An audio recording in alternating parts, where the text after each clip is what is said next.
ये हजारों लोगों की भीड़, हाथों में झंडे, नारंगी गुब्बारे और हमें माफ कर दो लिखे कुछ बोर्ड लेकर आखिर क्यों चल रही है, और आखिर क्या है इस बात का पूरा सच।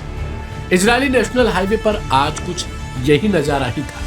वीडियो देखने पर पता चलता है कि ये सभी लोग मातम मना रहे हैं और किसी को अंतिम विदाई दे रहे हैं, और ये वही माँ और उसके दोनों बेटे हैं जिनकी मौत हमास की कैद में होने का दावा किया गया था।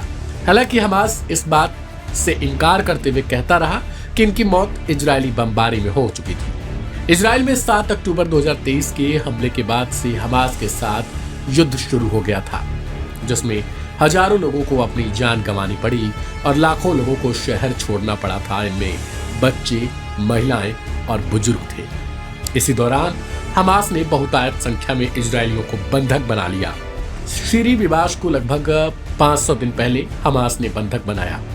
उनके साथ उनके बच्चों को भी कैद कर लिया गया था, जिनमें से एक की उम्र 4 साल और दूसरे की सिर्फ 9 महीने थी।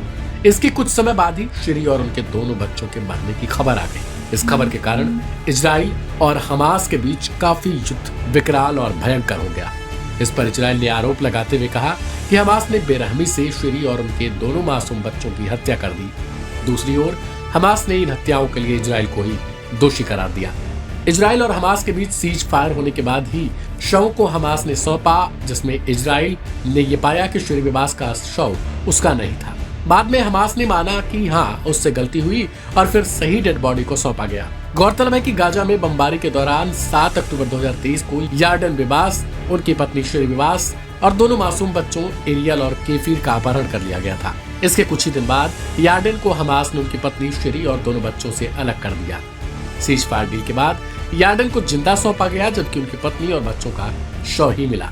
युद्ध के बाद ये पूरा परिवार उजड़ चुका है।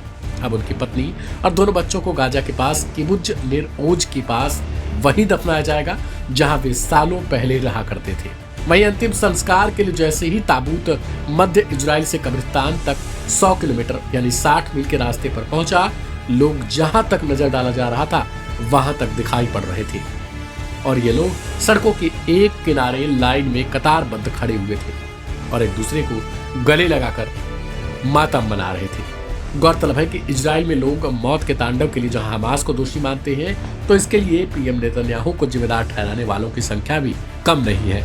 फिलहाल इजराइल युद्ध से बिल्कुल भी अलग नहीं होना चाहता। फिलिस्तीन के वेस्ट बैंक में उसने अपनी सेनाओं को ये तक कह दिया कि उन्हें 1 साल तक रहना पड़ सकता है। हालांकि वेस्ट बैंक के घरों में इजराइल की सेनाओं के द्वारा लगातार छापेमारी और जांच पड़ताल की जा रही है। दूसरी तरफ गाजा की स्थिति अब ऐसी हो चुकी है कि वहां कभी भी युद्ध छिड़ सकता है। इसके पीछे का कारण है कि इजराइल की तरफ से दिया जाने वाला बयान और दूसरी तरफ हमास की प्रतिक्रिया। हाल ही में इजरायली प्रधानमंत्री बेंजामिन नेतन्याहू ने एक कार्यक्रम के दौरान कहा कि वो युद्ध में उतरने के लिए हमेशा तैयार हैं।